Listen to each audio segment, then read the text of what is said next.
was a complete shock to you. Yes. And I think you've used that phrase, haven't you, in your prepared statement? Yes. And that you don't in any way support or condone what he did. Yes. The way that Hasham and I discussed it was that I would read out the prepared statement, and then for the remainder of the interview I would advise him to no comment any further questions at this stage. Of course, yeah.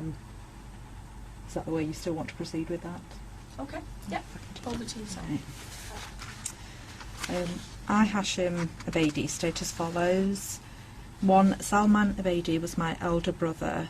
Both of us were born in the UK in Manchester. We grew up together, mainly in Manchester.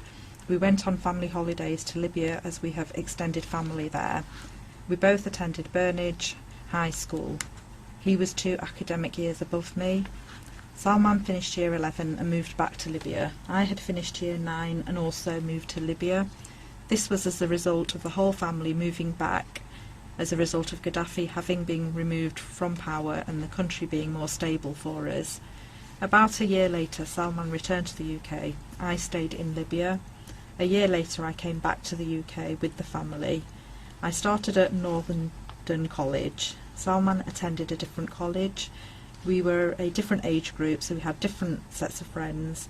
He was my older brother and made sure I was not misbehaving and I was studying. He was a bit strict with me.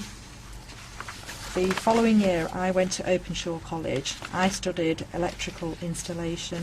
Following this I was studying engineering but found it difficult, so I left to have some time out from studying. I started working. In the mornings I would give out leaflets. In the afternoon I worked in a takeaway, usually from 4 p.m. till 2 a.m. I did not see much of Salman as he was at university. 2. I deny any involvement in the terrorist attack at the Manchester Arena on the 22nd of May 2017.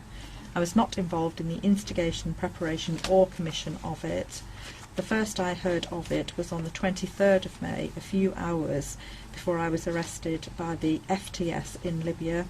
Had I had any idea of it, I would have reported it to my mother initially and then to other family members to prevent it from happening.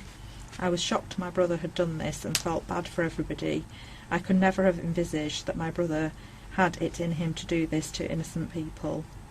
3. I am a practising Muslim. I do not hold extremist views. I do not delve too deep into anything other than I pray and read Quran. I have no interest in Daesh and have no sympathy or support for their ideology and extremism. I did attend the mosque from time to time and wear traditional clothing at the time of visiting the mosque, but this was not in support of ISIS, but to practice my religion. I am not a member of ISIS, nor do I subscribe to their way of thinking or ideology.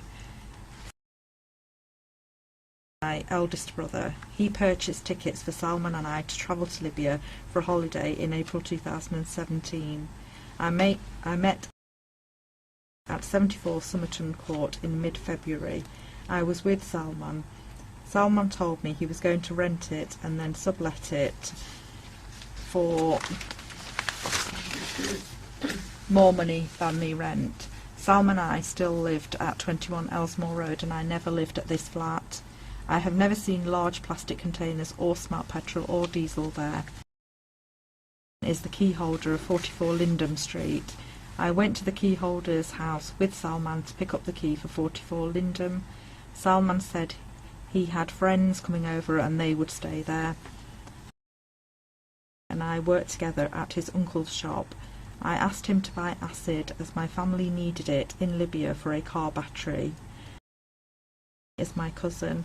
I asked him to buy sulfuric acid as Salman had asked me to. He is my cousin. He purchased sulfuric acid for me. Salman had asked me to get it for him as he wanted to get it in bulk and send it in one go to Libya. This would mean we would not have to keep doing it for my mum again. I asked him why he was getting it from different people and he told me it was because companies have a maximum limit they can sell. Is my friend. As with the previous people, I've asked him to buy sulphuric acid at the request of Salman in order